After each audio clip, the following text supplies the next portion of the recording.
Hello and welcome everyone to the Kentucky Small Business Development Center's weekly webinar. I'm glad you took time out of your busy day to join us. I'm Dave Etkin. I'm the director of the Small Business Development Center here in Louisville, Kentucky. As you come in and get settled, I'd like to take just a few minutes to share some information about the Small Business Development Center program.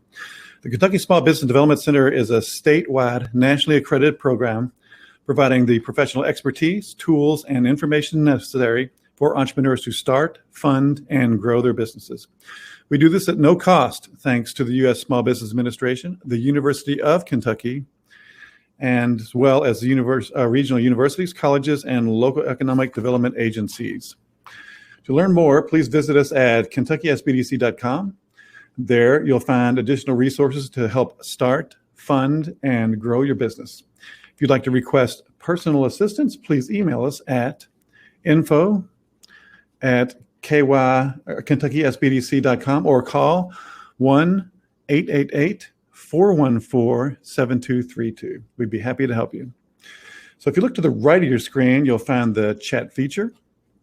If you have any questions for our presenter, you can post them here, and we'll answer them at the end of the presentation. And just to test everything out, if you wouldn't mind, just type in your name and where you're watching from so we can check it all out and make sure that you can hear as well. So it looks like Jason's joined us, and he says it's his first seminar. Good to see you, Jason. There's Tanya and Tom from Knoblick, Kentucky. Good to see everybody. Again, I'm Dave Etkin. I'm the director of the Louisville Small Business Development Center here in Louisville. We're one of 17 centers throughout the Kentucky Small Business Development Center network throughout the Commonwealth of Kentucky. And just so you know, we will be emailing you a recording of today's webinar later on today. So again, if you have any questions as we go through the presentation today, just kind of pop them in the chat there to the right of your screen, and we'll have plenty of time to get to them towards the end of the presentation. Today we have a great guest, my good friend and HR specialist, Marcy Young. She is one of the best HR specialists that and professionals that I know. She's helped tons of people that I know, and she is a great resource. Something that's been top of mind lately when we've been talking is how to find new employees, which is really hard. But you know what's more important than looking for new staff is keeping the staff that you have. And so that's what we're going to talk about today with Marcy. You know, it's employee retention, right, Marcy? That's the most important thing. If you got them, you got to keep them. Absolutely. It should be a major focus for every employer, for sure. Yeah. So we've had a little bit of an audio glitch, but so Marcy's going to be a little bit quiet today. So if you would, just go ahead and take a second and turn your speakers up really loud so you can hear Marcy, because she's got a lot of good stuff to share. And this is some really important topic that we need to discuss today, right? Yes. So let's do it. Fantastic. Well, thank you for the invitation, for allowing me to be here and speak to you guys today. I'm excited, as always, to talk to you about HR-related topics, and specifically, as Dave mentioned, employee retention. Want to discuss a couple different things about employee retention and strategies that actually work. This is a topic that's been discussed for many years, decades actually, for employers, what works and what doesn't work. Today, I'd like to talk to you about some practices, best practices soon to be, just from the market that looks completely different, what our workforce looks like in businesses now since the pandemic, what's working, what isn't working. You're going to hear some things probably that were typical, and some things hopefully that are going to be new for you to use, strategies that are going to be implemented and maintained and maybe even move to the forefront prior to the pandemic, and what looks new as far as a reflection of our workforce. So let's get started. What I'd like to talk about as far as the objectives of today, I'm going to discuss some market statistics. I think it's always important that we look and see what the market's doing. What are some of the surveys and evaluations bringing back? What does it look like throughout the U.S. specifically? Where are things landing, and what's the market dictate? So we'll go through that. I also want to talk about understanding why employees stay with your company and why they leave. It's important to measure both of those elements and aspects. Many of us do a decent job of looking at why employees actually leave the company, but are we really measuring and monitoring why employees stay? So we'll take a look at both of those adversely. Also going to discuss with you the workforce as a result of the pandemic, which I'd mentioned before, some statistics from that perspective, and now what can we do? What does it look like across the board? And then is it industry specific, or is it going to be something that is focused more toward everyone as a whole? We'll go through some solutions and answers for that. Also want to introduce to you the turnover analysis versus retention strategies, and kind of flipping that around in a positive approach and a reactive or a proactive approach versus a reactive approach. So we're going to be talking about those things as well. So what is the market as far as what does it indicate and what's out there? These are things I'm not going to spend too much time on, but I do want to talk a little bit about what we're seeing today in the market and what's going to help, or what has helped us really develop this material and our focus and strategies moving forward, so that we can be able to deliver that to you today. So each month, it's important to recognize each month about 3 million Americans are quitting jobs in search of something better. So there is, people are moving, they are on the move, people are looking for jobs. And employers are trying to find jobs. If you are an employer, you are suffering with everyone else trying to find top talent. We're going to talk a lot about that today when it comes to being competitive in the market, and how are you retaining your staff so that when other employers out there, primarily your competition, are looking for talent as well, and they're pulling from that same pool, are they coming after your employees? If they are you retaining them? We're going to look at some strategies surrounded that too. So some pretty good stuff coming up. 31% of people or employees quit before making it to the half-year mark. So people are leaving employers before 6 months are up. There are many reasons for that. We're going to discuss those today as well. But that's a big deal, that folks aren't even making it a year in their employment. Now, some of that does have to do with the pandemic and whether they can actually employ them and whether they laid them off, if they're unemployed, things like that. But 31%, it's a fairly decent number that aren't even making it to the half-year mark.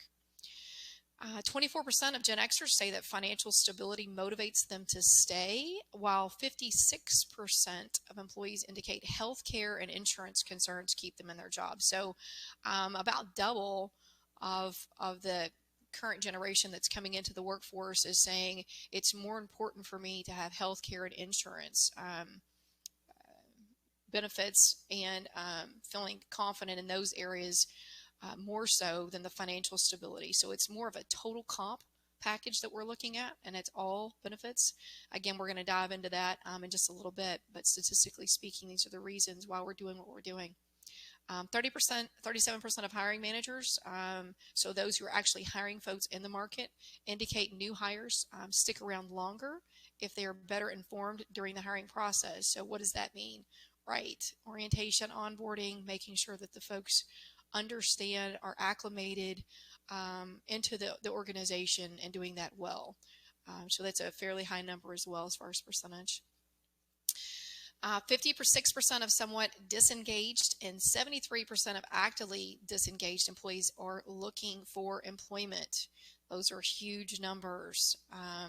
So employee engagement, again, we're going to speak about that in depth, is extremely important, and so many elements go into employee engagement, right? It's not just one thing, but it is an area of interest and an area of topic and concern that we're going to talk about today as far as a strategy and preparing.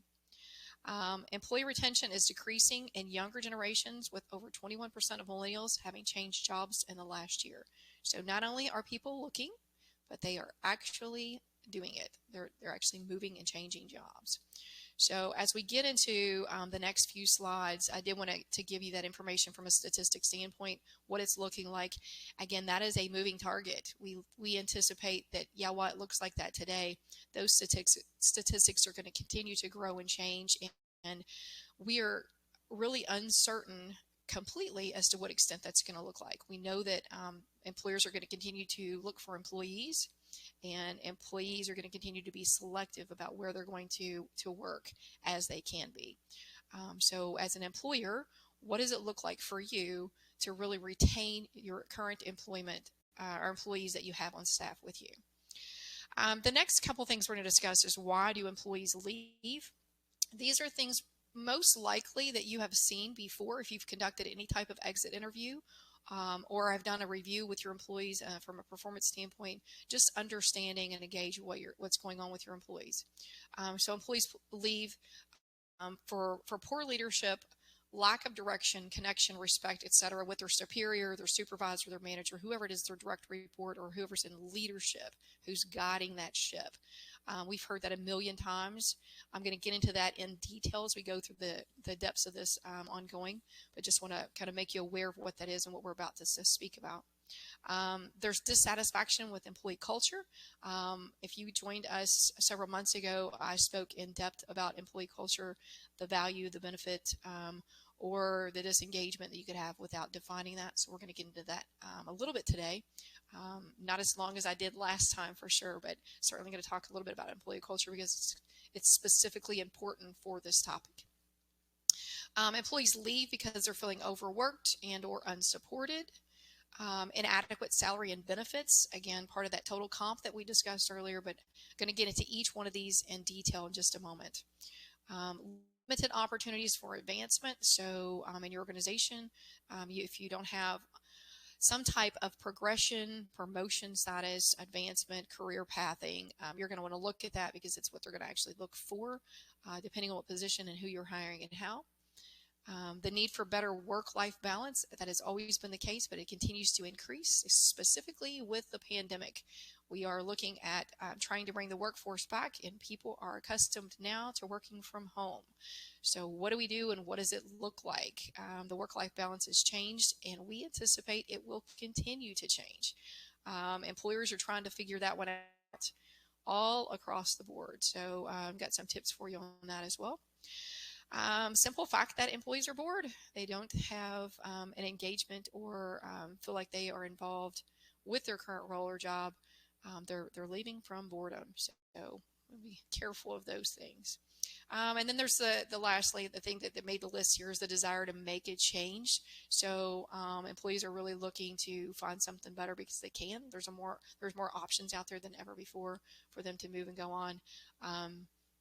We've seen examples all across the board from where people can now remotely work from home. So they're living in Louisville, living here locally. However, they are working out of state and getting paid top dollar in benefits from companies in California and New York and where have you, because they can.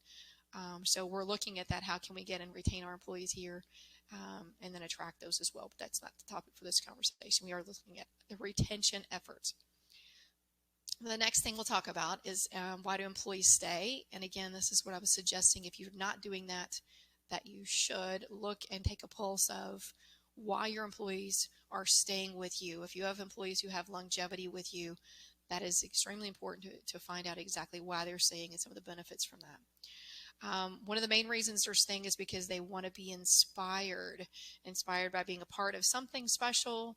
It's the culture, it's the team, it's the environment, what you're creating for them. The family atmosphere continues to be a part. How are you handling and engaging them while they are remotely working? Major opportunities for your culture building and the value that you can put on employees during this pandemic period. Saw a lot of employers step up and do that. And just really engage their employees. And there's a sense of the longevity, of course, but the loyalty from the employee to stay with the employer if they have walked alongside them during this pandemic and this crisis basis. So employees want to feel valued, recognized, and respected. And this can be the formal recognition program, a reward recognition program, or it can be, it could be just the standard typical things of attaboys, right? Great job. I appreciate you. I value you. You're important to me. Just the small things that we do. I'm going to get into all these details in just a second. Employees want to be mentored. They're looking for someone to kind of grow them up, someone they can look up to, who can help lead that next generation into leadership.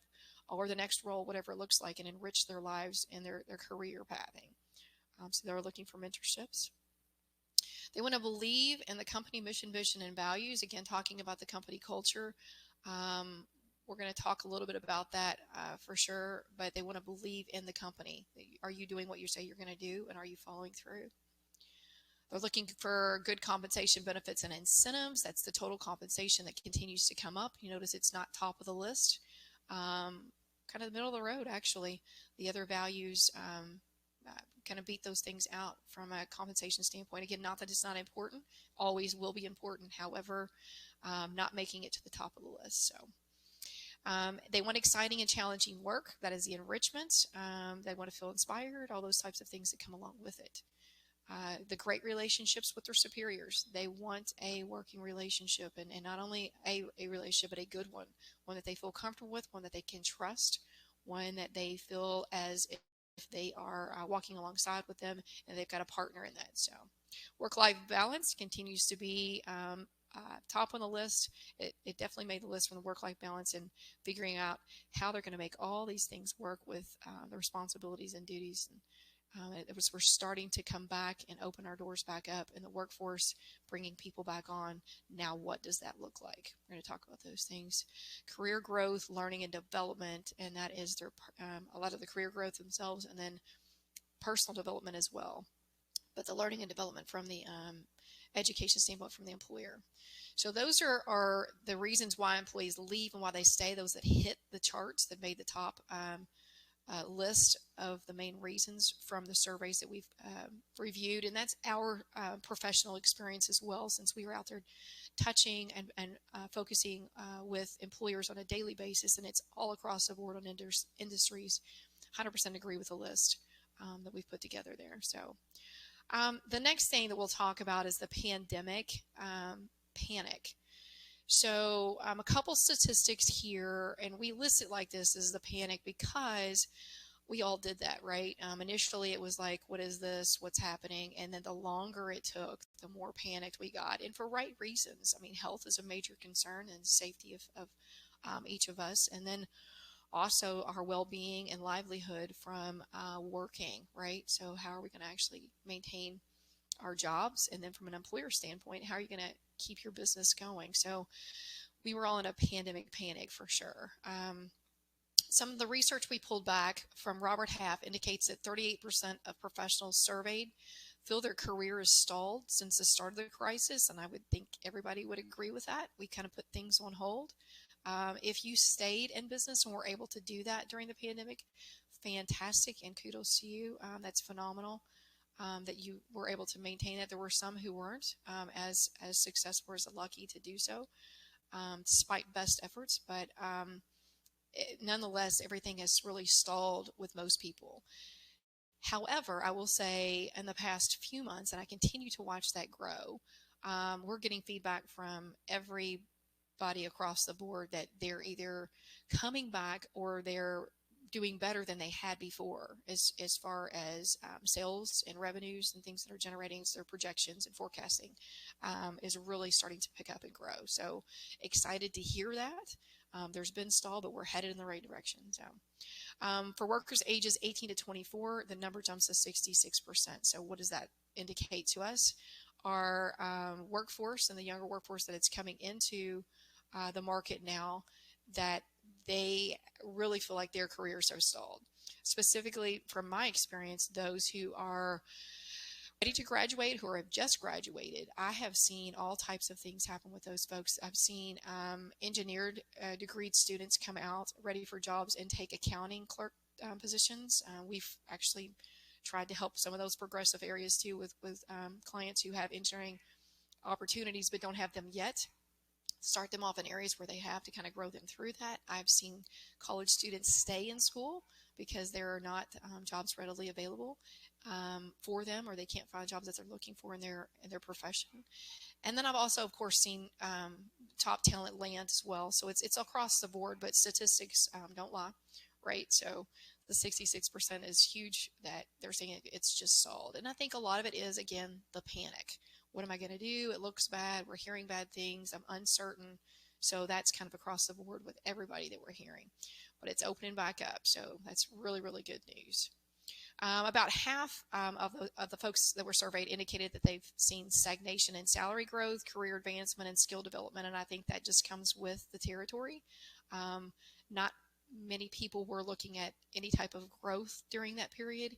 We were looking at sustainability, right? Trying to stay alive and stay in business and keep our folks employed as much as possible through that period. And I can tell you so many success stories through that. And if you weren't one of those who was as fortunate, hopefully you're finding your way now and kind of maneuvering back through that process. And some of this today will help with those things on retention if you want you to get back and get going. For those of you who were and are headed in that direction, the upward tick, it is important more so now than ever to hold on to your people. Everybody's hunting from that same pool of candidates and that talent out there, and everybody's going after that talent. So if you've got talented folks, you're going to want to retain them, and that's really what we're talking about today. We're about to get into the details of it. So the last statistic is 1 in 3 want to pursue a more meaningful, fulfilling job. We talked about that, and of course, you know, those who are maybe working for you, if they're not engaged and you are not going through the efforts that we're about to talk about, you do run the risk of losing those folks to more engaged employers who are offering the things that we just mentioned and what I'm about to get into. So keeping all those things in mind, the pandemic, we feel like, is really for the most part behind us. Definitely from a workforce standpoint and where we're headed from an economy and growth standpoint, a long way to go. And I'm not going to get into that today from an economist's perspective, or nothing political by any stretch, but really just statistically looking at what's going and moving forward. One thing that I want to kind of point out is really, as I mentioned this in the very beginning, the turnover analysis versus effective retention strategies. And I really encourage you to be more proactive. And what the meaning and the purpose for this today really is that proactive approach versus the reactionary. Turnover analysis is a huge deal, and I would never suggest that you not look at those things and consider those things as part of your practices and processes, because each factor plays an important role. Understanding why people leave, looking at the analysis and the numbers, and determining when someone fell out, at what stage did they leave, all of that is extremely important. So looking at the after effects of someone leaving will always be valuable, and you should always measure and monitor those things. However, if you are not an employer who looks at why your folks are staying with you, if you're not doing stay interviews or employee satisfaction surveys, or at a minimum, when you're conducting your performance evaluations and looking at that, whether it's, quarterly, semi-annually, annually at a minimum, and looking at areas where you can actually improve, and then having conversations with your employees to find out what's going on. I cannot stress enough how important that is. Everything that we're going to talk about is relative to your specific company. It's relative to your industry and your competition, but it's also for your specific company. So if you don't know what the pulse looks like in your organization, I would encourage you to get that feedback, collect that data, and measure those things so that you are intentional about the efforts that you're making for retention. I'm about to discuss with you multiple areas that strategies that actually do work and are effective. However, if you're not being focused and intentional about who you are as an organization and what your competition is and what your industry looks like, you could really find some challenges if you're just throwing things, like we say, darts at a wall, right? We want to hit a target, and that target needs to be your data. What are your employees looking for? What specifically do they need, and what are they asking and requesting? Some are going to be fairly standard across the board, but the most impactful things that you can do for your employees is being very specific as to what's going to keep them there. And no better way to know that than to ask them, right? If you want to know the truth, you just ask the person. So contacting them from multiple ways. Like I said, if you're doing stay interviews with your employees, now's the time to do that. Find out why they're staying, especially those who've been with you a long time. What are the reasons that are keeping them there? What are the elements, the components, the pieces that are keeping them there? Employee satisfaction surveys is a great way to collect data for multiple areas. Developing your incentive programs, finding out how to reward your employees, all the things we're about to talk about. Those are huge ways for you to be able to do that, and collecting data all in one area and finding it directly from your staff. And then performance evaluations as well, if you're doing that, again, pulling that information and data back. And I say don't wait for a say interview or an employee satisfaction survey. I say have engaging conversations ongoing. Many people do that, and that's fantastic. I think you see the value from doing that, having a dialogue and communication with your staff. But for those of you who aren't doing that, I certainly would encourage that you have ongoing touch base and touch points with your employees on a daily basis. Doesn't need to be formal, but it's just the checking in. Hey, how's it going? How are you doing? It helps you to understand how to motivate your folks, how to engage them, how to help properly align them, understanding what their career development paths are, which direction they're heading in. All these things are relative points for you kind of moving forward. So what we're going to do today is tackle it from both perspectives. I've mentioned that why they leave, so that's one angle. Your reactive approaches right after people left, you're going to look at those things. We're going to look at that, and then also why they're staying with you. So both perspectives are important. We're going to pull those things together to help you understand what those strategies look like so you can implement those within your organization and really provide a very effective retention strategy for your folks. The effective retention strategies obviously start with increased job satisfaction, and that's such a large umbrella. So we're going to break that down individually and walk through now the detailed components. Again, like I said before, some of these things are going to be things that if you've been in business a while, you've heard before. It's not going to be uncommon to you.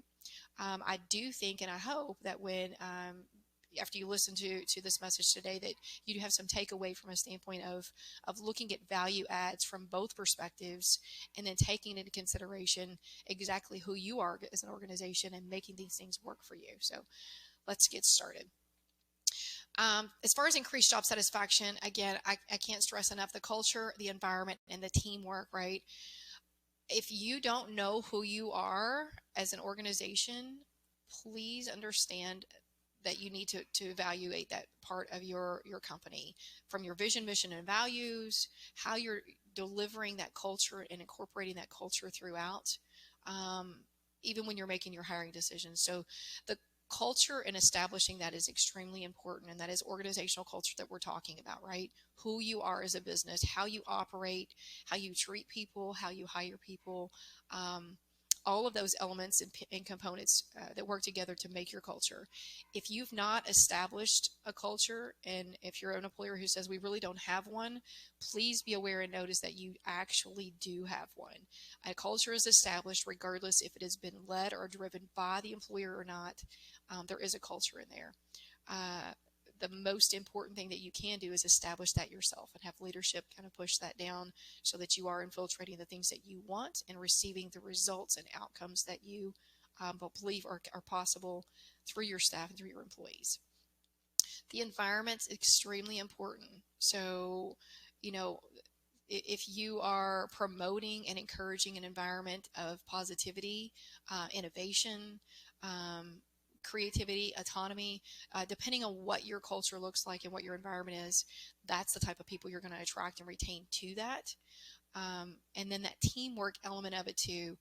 Again, from statistically speaking, we see team environments continue to grow in those efforts.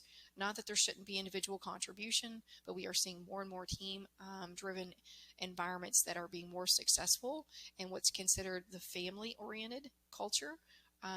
Considering being more successful as well. So people feel like they have that environment and family home to come to. The hiring decisions, we're going to go through that in detail as well. Effective leadership, I want to talk on that a whole lot. your work-life balance, total compensation. I'm going to discuss all these things in detail, training and development, feedback, acknowledgement, and milestones of achievements. Then we're going to work on finding the pain points and cover your problem areas, and again, through the systems that we talked about, and then discovering what works well. So the culture, teamwork, environment, as I discussed just moments ago, be sure to define and clearly communicate your organizational culture, provide an environment that supports that culture. That includes leadership. So I will tell you lots of times what we find, even with employers who are so intentional about creating those pillars that work for them, that have identified them, who understand what they are, who spent a lot of time in company retreats or leadership retreats making those things happen, which are fantastic. I see lots of times where they lose that touch with the employees and pushing that through. They might get it down to the next level of leadership, but they really have not really truly infiltrated that down to their teams and their staff.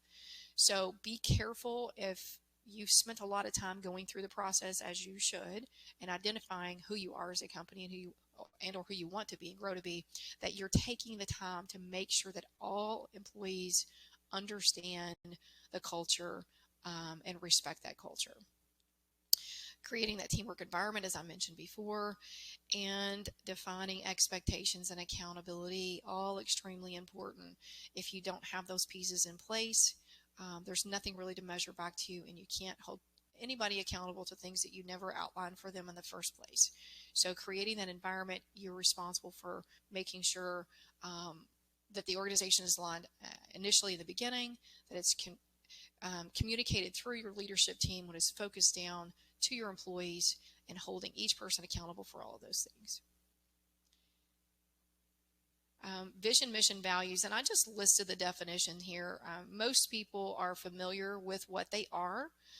Your statement, your vision statement defines the line of business of the company that you're in. Your vision statement describes what you're going to achieve in the long run, and your short and long-term goals and what it looks like. And then your core values are as equally as important in my mind, and those are the pillars that we talked about, like right, who are you going to be, and more of the behavioral piece, like, how do we treat people? How do we treat our clients? How do we follow through with things? What type of ethics and integrity are we going to uphold? All those types of things are part of your core value.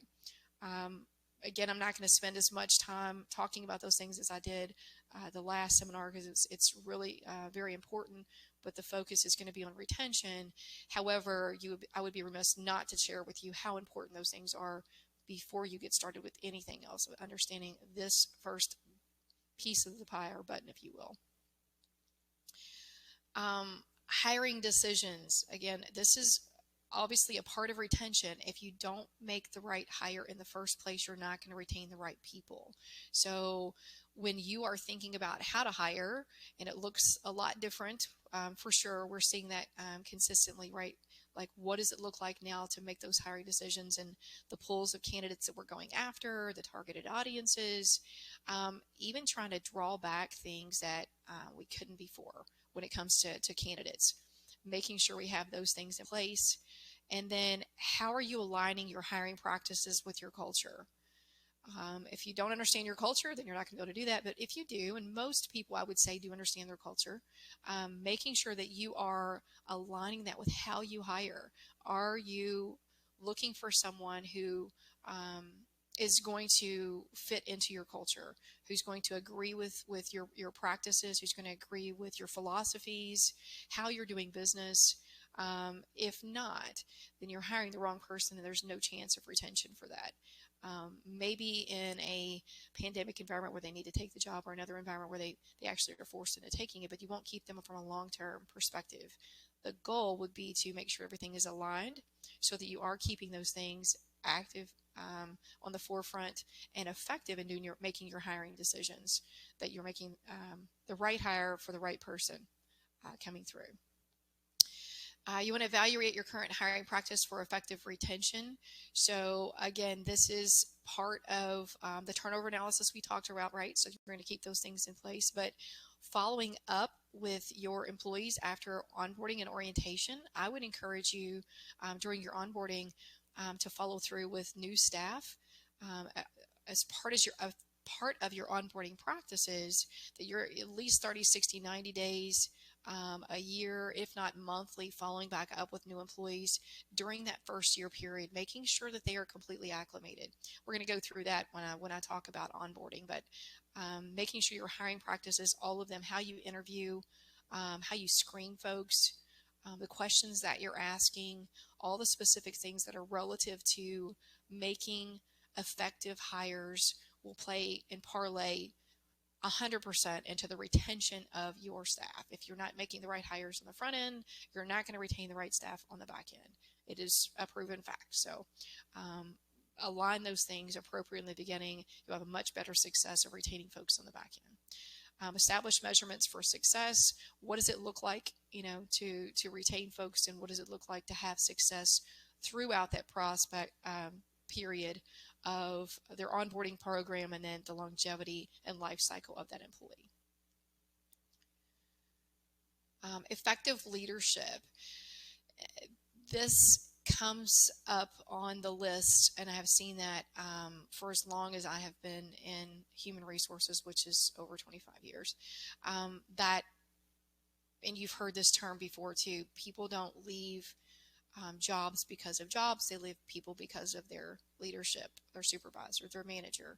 It continues and will always continue to be a key element in retaining or turnover with staff. Effective leadership is so important, and it's important to measure effective leadership. I can't tell you how many times I've seen leaders be promoted to leaders, whether it's a supervisory position, a management role, a lead operator position, whatever that looks like, because they're a good employee. Sometimes that works, but more oftentimes than not, that employee who is then promoted to a leadership role is set up for failure. The reason being because they don't have the leadership skills most of the time to be able to be effective and to be successful in that role. So if you are someone who's promoting within, and I absolutely agree that you should always look internally for leadership and promotion, but if you are doing that and you're not providing the leadership skills training, supervisory skills training, whatever position that is, for that next level of leadership that you're promoting them to, you're setting them up to fail potentially.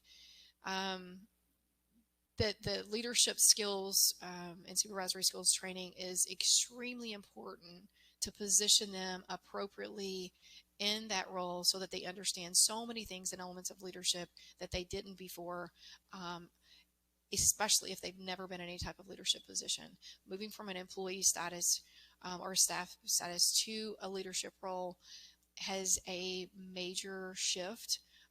Not only from a functionality standpoint, but also from more soft skills, mental standpoint of philosophies and so many elements of the soft skills strengths when it comes to how to manage people, how to motivate people, how to direct and guide people that as an employee most of the time they're not doing. So looking at those types of things, making sure that you are training, giving appropriate training when you move folks into leadership. Then defining, you should define, what does leadership look like in your organization, right? Or what are the characteristics that you as a company from your core values determine that our leadership team will have? Making sure all of those things are aligned with who you are as an organization from your culture, vision, mission, values, your core values, all of those things down throughout your organization to your leadership, which is directly impactful to your employees. So clear direction towards the future. Does your leadership understand and know where they're headed? Do they understand the values of the organization? Do they know the short-term, long-term goals? And understanding your philosophies. How do they make decisions? How do they provide corrective action and or disciplinary actions to employees? How do they motivate their staff? That should be something that's discussed, encouraged, and trained specifically by you so that they know what to do and how to expect that from the employee and also their other peers. The ability to handle challenges. Can they operate under pressure? Can they operate under timelines and time frames? Have they been trained to do that? What do they do when they reach certain elements and layers or levels that they can't get their arms around and feel overwhelmed by? Where do they go? How do they handle it? Are they wanting to offer genuine high quality? A belief of importance of people, so they have to value their people. They have to understand and value who they are. And then, do they inspire confidence? If they don't possess confidence in themselves, they certainly won't be able to inspire that in others. And leading those things is extremely important to be able to have folks follow them from a leadership perspective, and then also being available for their staff. So making an effective leadership team, there's so many layers and elements that go into this. I can't put enough emphasis on this as well. Just to be effective, if you are going to promote someone into a leadership role, making sure that they have the proper training, education, internal education. It's not always necessarily an institutional education, but internal education of the organization and growing them your way through your institution. Continuing with increasing job satisfaction, earlier I suggested the onboarding and the orientation program. If you've not looked at your program that you currently have, and if you don't have an onboarding program that takes employees and you're touching base with them for at least the first year and follow up, I would encourage you to revamp your program.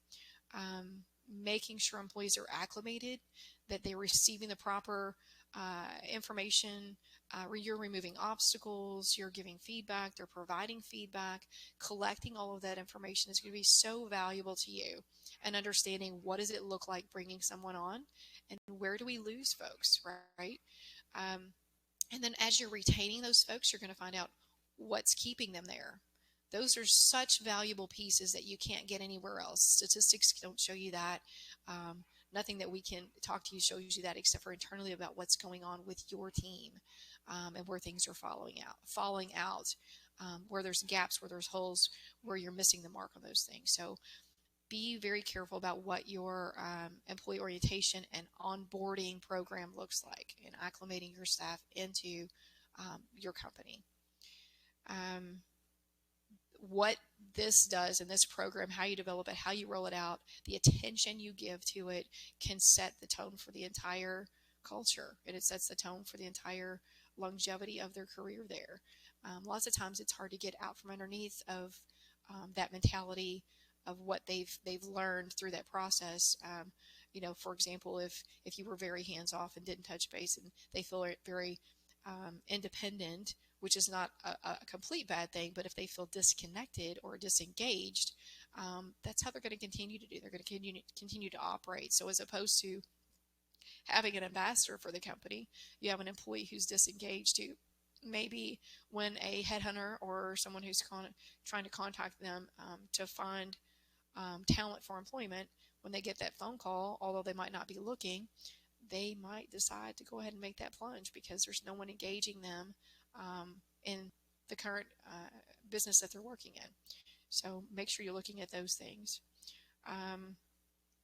They can also create an environment of negativity. So you want to make sure that none of that's there. There's miscommunications quite often. And, when we have people and employees, that happens continuously, that without effective communication, you start to lose people. Things are said that maybe are misunderstood or misheard.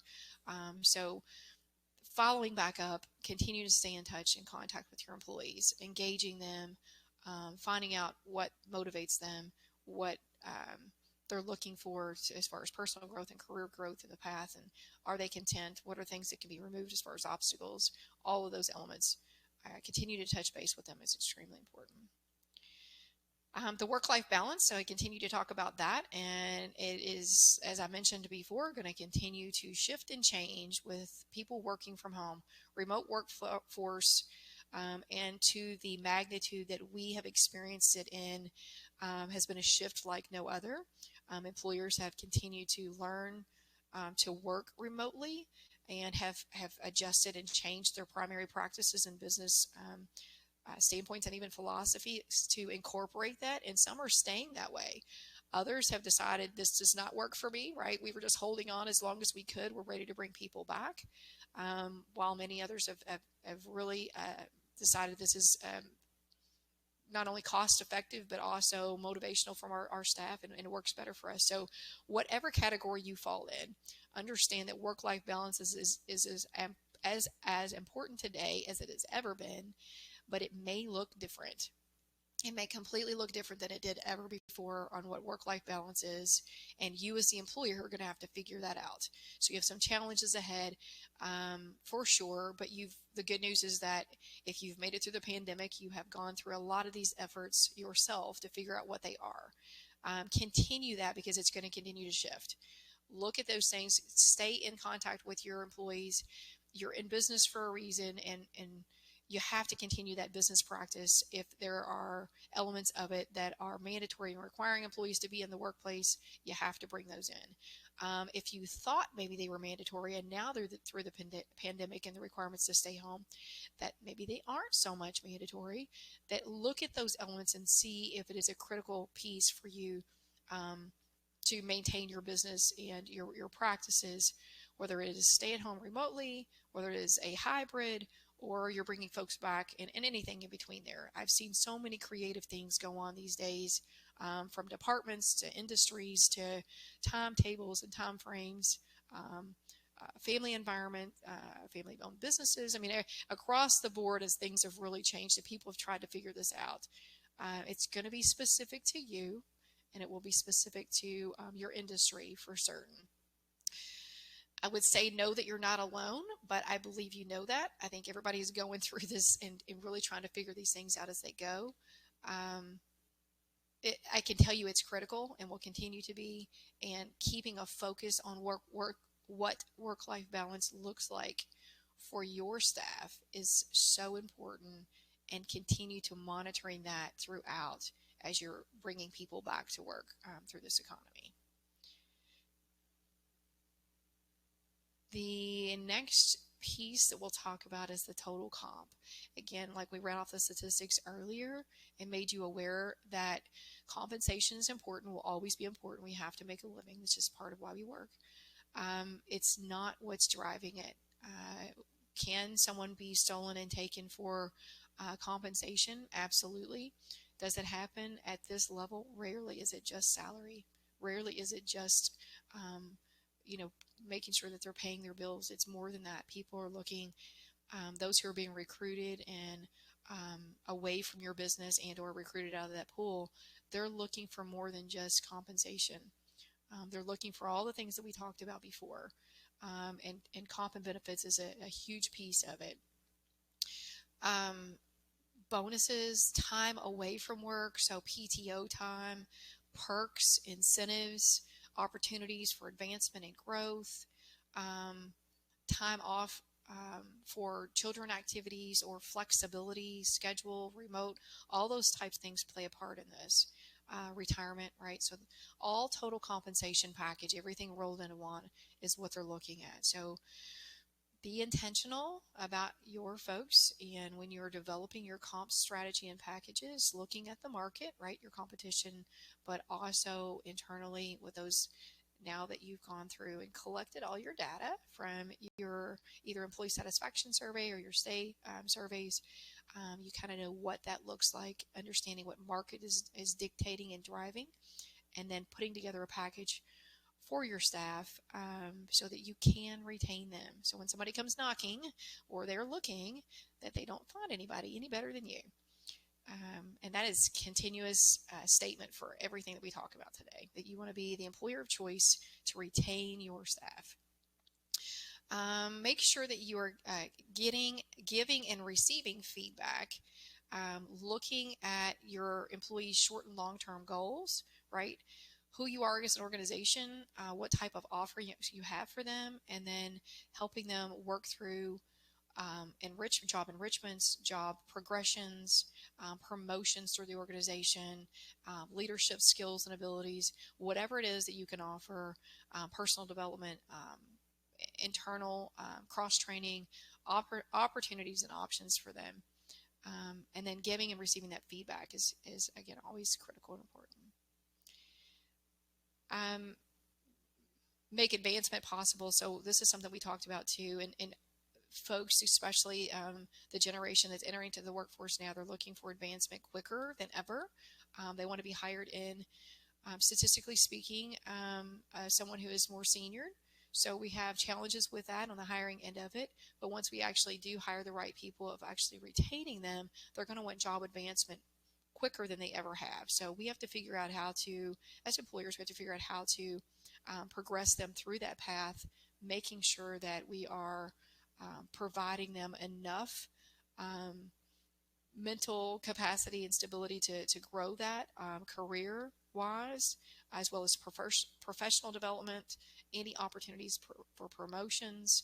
I've seen creativity all across the board in these areas when it comes to progression of jobs and staging those out to, standard stuff like accountant 1, 2, 3, 4, and progressing them through that. There's all types of options and opportunities for you to use, even if you're a small business and it's wearing multiple hats. How you are aligning that and promoting that to your employees is extremely important as well. So just as a small business, don't think that you can't offer advancement, growth, or opportunities to your staff. There are ways to go about doing that, kind of slicing and dicing it and making sure that they understand the value of what they're gaining and getting and wearing those multiple hats and having multiple duties.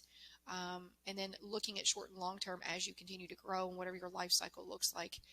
Continue to communicate to your employees who are going to be moving into those roles and promoting what that plan looks like, right? So that they're not just, someday it's going to look like this, but really working alongside with them, helping them to understand, hey, this is coming, right? There's light at the end of the tunnel for you because I know that you're looking to grow. Here's what you need to, this is the path that you're on. These are the things that you need to accomplish within then, and this is the time frame in which you can get there. Those are things or elements that the workforce currently, but also those who are moving into the workforce are looking for. So as an employer, that is a huge part of retention, making sure that you have those elements in place so that you retain those folks and the new generation of workforce ahead. Training and development, we touched on that just a little bit ago, but offering your cross-training and mentorship programs, leadership ladders, those things. But I also, those things are coming up more and more and more that I'm seeing mentorship programs. Not sure if it's the pandemic that's moved it, if it's the generation, the workforce that's moving it, but probably a combination of both efforts. But mentorship programs are continue to grow and be more prevalent than they ever have been. People want folks to walk alongside them and to grow them organically, not just from the stages and steps that we talked about, but really walking alongside and saying, okay, hey, I need to understand how to really demonstrate this and how to execute this, and what does it look like when this happens, and having those mentorship programs available to them, defining what that looks like, and then having mentors readily available is extremely important in retaining your staff and your employees right now. Developing them also, we've talked about that a couple times today, but looking at ways that you can develop your employees, and it is looking different than it ever has before.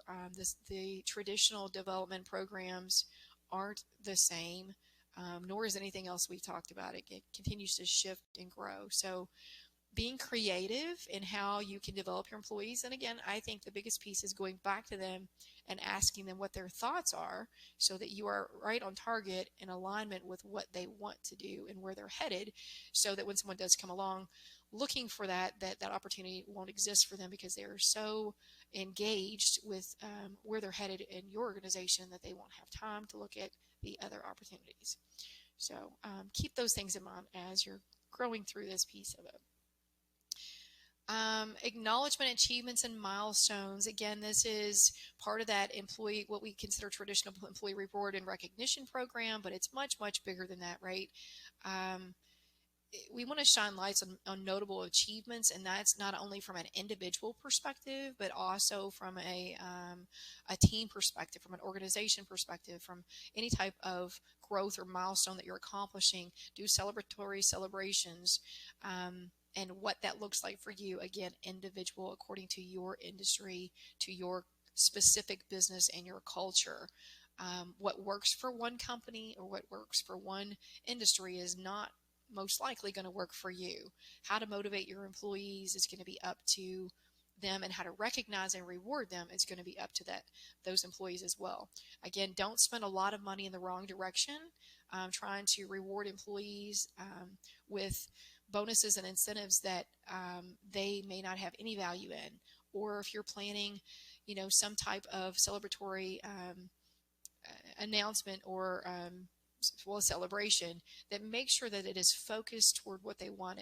There's a lot of people who don't like outwardly recognition, and there's those who thrive on it, right? Who really appreciate and enjoy that, and they want it. They want those attaboys and pat on the back in front of people. And then there's others who really just don't, and it's more embarrassing to them than it is anything else. So be very intentional about what your programs look like. That you are really trying to hit a target, as opposed to just throwing money at something thinking it's going to work. So develop a plan based on the data that you've collected from your staff as to what will work for them, and that will be successful for actually rewarding and recognizing your staff.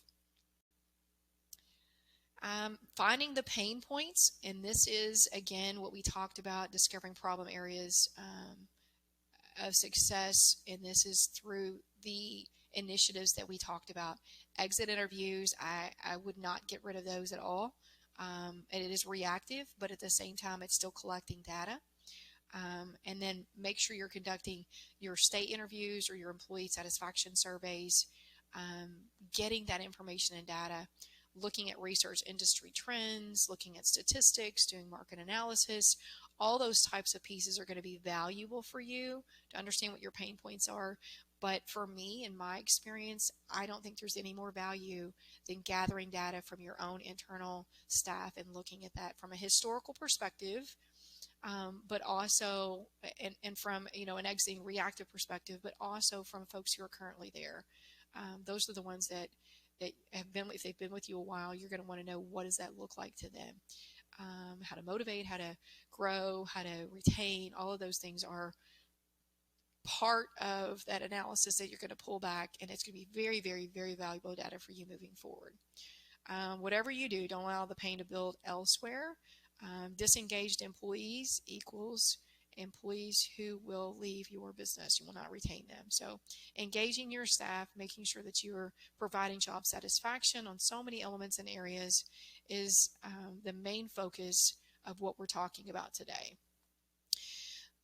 We've identified that there's a problem. We know that attracting and hiring folks has been extremely difficult. The solution, or part of the solution, is retaining and holding on to your people, keeping those folks who are talented and have been successful for you, who have been with you and loyal to you through this period. You want to retain those staff members. Keeping them engaged and satisfied is part of that. Hopefully you've gotten some great tips today. You've learned some strategies that holistically, and I love to use that word because it is not just one mirrored approach, but it is a true holistic approach to your organization, specifically your company, your culture, and what's driving that. You can be successful in retaining your staff, and there are many, many elements in doing so. Hopefully you're not overwhelmed. Hopefully you got some information today that's going to help you continue to retain your folks, and allow you to reach out and add additional ones to that. So that pretty much ends the session, and I think I'm literally right on time. If there are any questions, happy to answer those. Otherwise, hopefully Yeah. there's some good takeaways for you today. Yeah, we do have some questions. Um, so it seems to me that the overarching um, uh, kind of, I don't know what to say here. The kind of take on this is that employee retention basically starts with leadership. And if you're the leader of the company, how do you know whether you're a good leader or not? And is that your question, Dave? That is my Okay. question. Yeah. Okay. So I think it, my experience is being able to define leadership within your organization. You have to be able to do that. It starts with the culture, knowing who you are, right? And then who do we say we're going to be? And then as leaders, what does that look like, right? We don't want to lead from a dictatorship. We certainly want to lead um, and have people wanting to follow us, right, by selection. And there are many elements on, and I could speak for hours on that too, of effective leadership and what that looks like. But making sure that folks are growing through that leadership elements. And I'm not sure what's going on with my connection here. Things go in and out, but um, the leadership elements of growing that, it needs to be defined by your organization first, of what it looks like. It honestly, effective leadership is fairly standard, but there might be some specific elements that are going to look, our leaders, we want them to be this and we want to do that based on the culture components of it. But there is much information on effective leadership. So that is a loaded question Hmm. that could be a lot of information that I could share. So happy to provide that to anyone who's interested. I just don't think we have time for the details No. of it today. We've got a lot of comments on the stay interview, and that seems to be new to a lot of people, including myself. So, how would you collect that information? Um, we call them stay interviews and employee satisfaction surveys. They kind of go hand in hand, and it's really just getting that pulse and that engagement of the current staff, right? So there's typically a list of questions or a survey. I used to like to do them online. You can use SurveyMonkey. There's lots of tools that do it, but my opinion, and what's been effective for us is really defining those questions. It's extremely important which questions you're asking your folks to draw back the data that you're looking for. So you can ask questions to your folks all day long, but if you're not really being intentional about the questions that you're asking, you don't know where that data is going to land, right? So developing the questions up front, collecting the data, and then it's just as important what you do with that data, right? If employees are going to be answering this information, they want to know what's the feedback. So don't leave that hanging. If you're going to be someone who does a stay interview or your employee satisfaction survey, make sure that you're communicating back to your staff where it's going to go, what you're using it for, how you'll communicate to them. But that data will give you so much indication as to which directions to go in and where to build, where your gaps are, where to fill them, where do we go from here. And again, with each element of it, there's so many intricate pieces. I don't want anybody to feel overwhelmed, but there's parts of it that that really work well together if you do it right, that you're going to build this best place to work and continue to Hmm. retain staff. So Just on building on that a little bit, I know we've all taken these surveys. Maybe the employee satisfaction surveys. There's always a question of is it safe for me to do so? Especially if you're under maybe in a toxic environment somewhat or a slightly toxic environment, and you just don't feel comfortable giving correct answers. I mean, are there some tips to make your employees feel comfortable and feel safe when you push these things out to them? there are, and I would say the easiest way is to get a third party to do it. Mm. Usually they like to share with third parties because they feel like their answers won't be shared, that it is truly anonymous, that they feel like there won't be retaliated against. I mean, if there is an environment that's going on like that, and if you do have an environment like that, sooner rather than later, right? Because you're not going to help it at all by pretending it's not there. If you recognize it, expose it, we can help fix it. We can, make it work together so that that it's no longer a toxic environment. But that's kind of a sidebar. But to answer the question, I think building that relationship with your staff and having that open communication and open door with them is how they're going to build that trust. So if you're doing these things on the front end of it, and it's okay if you have it, if you're being reactive, that's okay. But if you're building on the front end, when you have that open dialogue, there's not as much of a need for a staycation or exit or the employee satisfaction survey because you're collecting that data ongoing, right? Mhm. But if you've not done this, and if this is new to you and you're wanting to start somewhere, this is a good place to start and trying to work on building that trust with your staff, with your employees, so that they do understand that they can trust you, which is why it's so important when you get the data to tell them what you're going to do with it and then follow up and do that with them. That's part of building that trust, right? So I tell you I'm going to do this, and then I'm actually going to do it, and following back up with that piece of it. But again, a third party helps. You can collect the data from them if they're willing to give it. If it is a toxic environment, it's not as successful. Would agree with that. Um, there are ways, but it's a slow process of building trust. Did that answer your question? Yeah, thank you very much for that. So Lydia wants to know, how do you reply when talking with employees? Employee states that what they want is unrealistic, I guess, from a budget standpoint. Mhm. And we find that a lot too. You can't be all things to all people, first of all. But when it's a budgetary standpoint, and it's depending on where it is, if it's under market, then from an employer standpoint, you want to kind of revisit that and find out, why are we under market? How long will we be here? And then you can communicate to the employee and say, hey, I just need to let you know we're struggling right now, right? And there's always a positive way to do that. Being transparent, I found, is extremely important. Now, do you want to share everything about your financials? No, that's probably not the right answer. But what you can share and feel comfortable in sharing, employees respect and appreciate that. If you're just honest with them and transparent, and most of the time the response is, I didn't realize that. I didn't know. So they're more compassionate toward that. It's not always the solution, right? And if they do have to move on for financial reasons, they're going to do so anyway. And this time in the economy, I mean, it's extremely hard for many, many, many employers. And I think everybody's being as patient as they can from an employer and an employee standpoint during this time. So I think communicating from a very transparent and honest standpoint of what you can do, where you are, and when hopefully you think it's going to turn around. Don't overpromise and underdeliver, but at the same time, if you could give them a gauge as to, we really expect third quarter is going to look like this, and we're anticipating that. I think that's just some hope for them to hold on to and move into the right direction. So, Yeah. Thoughts on like tuition reimbursement as a benefit or a growth opportunity? that continues to be more prevalent too. And, organizations have put together programs for that for many, many years. I do think that tuition reimbursement is huge as far as an element of it. I think the markets that we are seeing, and again, it depends on your industry and who you're trying to recruit and retain, as to whether this would be more significant for you in your recruitment efforts, right, and retention efforts, or if it's not an industry or a target market group that you're looking to retain and attract, it might not be so effective. So I'm trying to look across the board Right. from a wide range perspective and say, yes, it's important.